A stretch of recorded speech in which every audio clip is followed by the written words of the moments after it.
Simply plug that in there and it's done. Get that cover. So what do you reckon? Oh, it's very cleverly designed. Automatic transmission controller.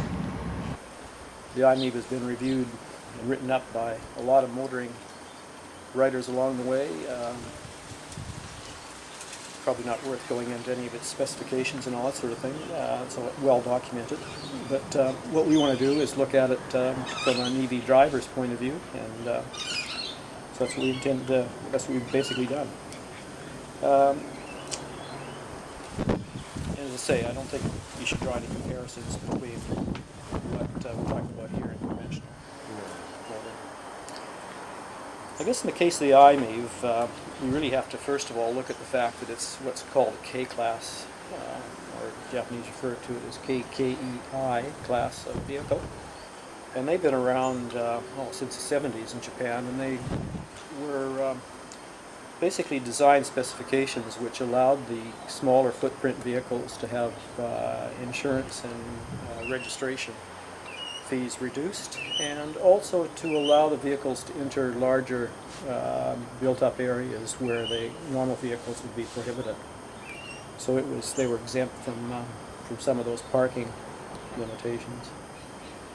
In fact, my little Suzuki Mighty Boy is an example of a K-class vehicle, and they're usually ultra-light. They weigh anywhere from just over 800 kilos up to, it's the i-MiEV, 1,050? Yeah, just over. Just over 1,050 kilos. But I guess the important thing is not to confuse K-class vehicles with NEVs. Neighborhood electric vehicles, which are common in certainly in America, and there's some in Canada, they're a special class which can be used in speed restricted areas in cities. K-class vehicles meet full standard vehicle specifications for the year and aren't restricted by anything like that. And I guess the other thing when we talk about K-class vehicles is the i-MiEV is, to me, is a bit of a vast improvement in that it's a short wheelbase vehicle. It's a short vehicle with a long wheelbase, which gives it a very good ride. Yeah. Yeah, the wheels are right at the end of each end of the vehicle, aren't they? Yeah. And we even picked up an extra person, dropped them off somewhere, and the thing still rode very well. It seats 4 people very comfortably. Yeah, there's enough leg room in the back. That's right. It also has a 4-star ANCAP safety rating, which I'll comment on that later, but most of the K-class cars I'm familiar with, certainly the Mighty Boy has a 0-star rating. So they're moving along. I guess the other thing which is a lot of people would comment on is the acceptance of such vehicles. We really have to question if we need to drive a 2,500 kilo SUV around our city streets to move a 75 kilo person. So even though there isn't broad acceptance at the moment, I mean, maybe this mentality will change in the future. And it probably would ideally suit, after we've played with it, someone who commutes maybe up to 80 kilometers a day. The reason I say 80 and not the, what do they claim, Well, originally it was 160 kilometres. I think we worked out that on our trip we could have done 95. Yeah, and we weren't using the air conditioner much. We tried it, but it was only a 28-degree day today. Yeah, just a half a minute or so. Yeah. It did work very well. Yeah, but I think the claims where they say 10 to 30% reduction in range, I think probably it'd be 30% or even slightly more. So I think in reality, people using this thing to drive home from work with the air conditioner on, I mean, you'd be looking at a range probably not much greater than 80 kilometers. No, that's right. Which again suits the vast majority of. Yeah. I don't know what the figures are, but they were quite high. The number of Suits people me. that commute less than that distance anyway. And I guess talk about the vehicle itself, the likes. The first thing which stands out clearly is the regen braking system. and a bit unclear how much it actually puts back into the system, but to drive it, it's just fantastic. Yeah, it worked very well. It goes from the forward motion to the braking motion seamlessly. Yeah. Basically, you don't notice any changeover. It just does it naturally. In fact, I'd even draw parallels to an MX-5 I had years ago, which was a very tactile sort of thing to drive. It was a driver's car. This thing, when you take your foot off it, it just follows you. You don't. And the braking is very much reduced using the brake. So I guess I certainly appreciate the amount of work that's gone into the design of that. Acceleration. Certainly all you'd ever need, isn't it? I think I've measured around 5 seconds maybe to 60, but might even be a bit better. Yeah, it was great. Very impressive. And turning circle is unbelievable. I don't know what they claim, but Yeah, we found it yeah, very good. The steering takes a little bit of getting used to because it's a little electric assist Yeah. rack and pinion system, and it's Yeah, halfway through the day we were used to it, really, weren't we? yeah, it's like driving a go-kart. As I mentioned a minute ago, the ride, that was a bit of a surprise. Overall length of the vehicle is just over, about 3.4 meters, and the wheelbase is, what have I written here? Yeah, just under 2.6, so that contributes to that. It handled spoon drains and things very well, Yeah. didn't it? Just very light. Very roomy inside for a K-Class, we said. Air conditioner certainly cooled down the cabin just practically instantly at the expense of our range. I guess there's lots of little things about the car. Some of the materials used in it, they're not unique to the i-MiEV, but they use this new material called PBS, which is bamboo fiber. And it's used in part of the tailgate trim in this vehicle.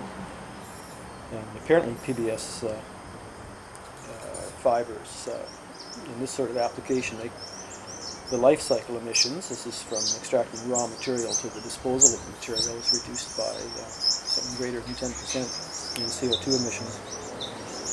So we'll probably see more of this sort of stuff.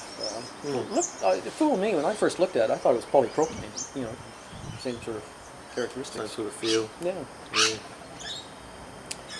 That's probably about it. Now the dislikes, overwhelmingly the price tag. We haven't actually got a price yet, have we? They're only being leased at the moment. Yeah, I don't know how many of the Series 1s are there in Adelaide? There's about 10. 10, okay. Yeah. That's more than I thought. And they're, I think you mentioned they're leased for... 3 years, evidently. It works out to about $20,000 a year. So it'll be interesting to see what happens when they do actually sell them. And we've got word that it could be possibly July this year. Yeah, it looks like the price tag's around 60 to 70, which is... It should come down with a bit of Yeah. competition. Yeah. Won't be long. The other thing it takes a bit of getting used to is the styling. For a K-Class vehicle, it's very tall. In fact, in a parking lot, It's easy to find. we didn't have any trouble finding it. Yeah, it's almost as tall as an SUV. And narrow, isn't it? It's And- narrow and tall. Yeah.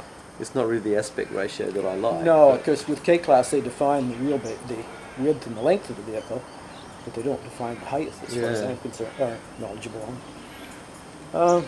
But it was certainly designed for a taller than average basketball player. When Eric sits in this thing, he's got like about this much headroom above him. And you're not much No. the same. Yeah. The other thing, I think they should really go for a 5-star NCAP rating, because I think if you look at the, I know I said I'm not going to compare it to other vehicles, but if you look at the other small compact car market, they pretty well all have 5-star AMCAP rating now, and for the simplification or for the complication of putting in the extra curtain and side airbags, I think Side airbags. it'd be well worth the company looking at doing that, because I think it's becoming norm. Yeah, given that this thing is designed for midgets to giants. The other thing that seemed to be missing was on the door pillars, there was no sort of sliding adjustment for the seat belt. So Starts cutting into yeah, you sort of move the seat belt depending on the height. It can be rather annoying.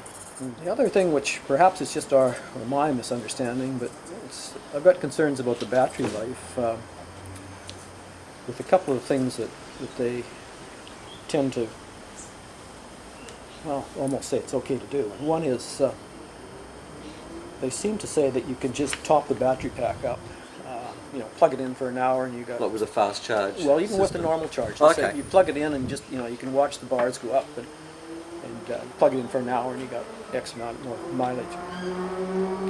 I'm not so sure that you'd want to do that all that regularly.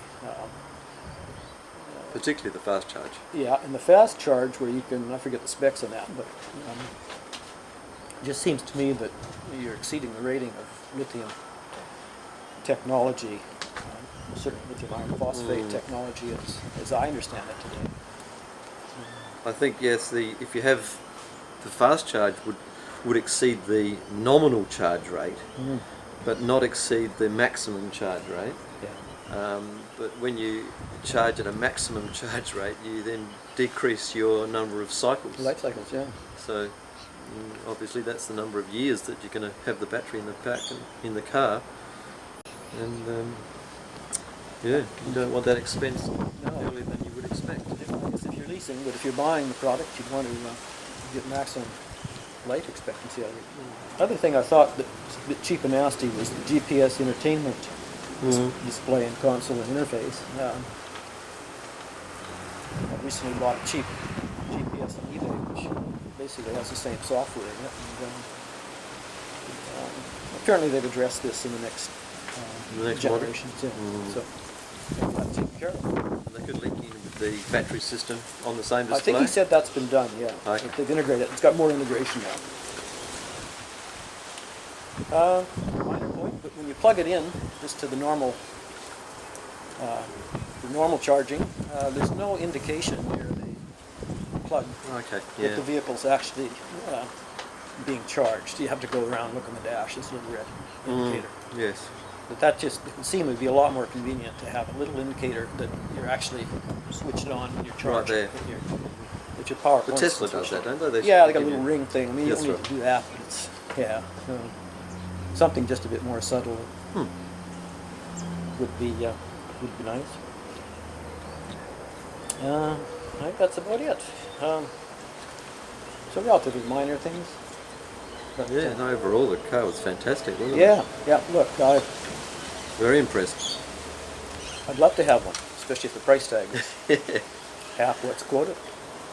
And I think they'll sell well, particularly if the price tag does come down. yeah. Now we got the Nissan Leaf coming out hopefully soon in Australia, so slightly bigger car, good competition. Yeah. Well, hopefully that'll come out very soon. The local manufacturer who supposedly is going to be doing the i-20. i-20, yeah, the Blade electric vehicles in Victoria. So I guess there's lots of things to look forward to. The unique thing is that this one's actually here. It was in the driveway and we were playing with We've really it. got to thank Bob Gell from Club Assist for loaning us the vehicle, and we really appreciate that. Yeah, very knowledgeable man. He is. He actually spoke at one of our Australian Electric Vehicle Association meetings, and hope to get him back again sometime for a little bit more discussion. So anyway, very real. It's here and it's on the streets. I hope you enjoyed it. Yeah. Okay. Thank you. Thanks. I'd like to thank Bob Gell from Club Assist for loaning us this vehicle for the test drive today and our review.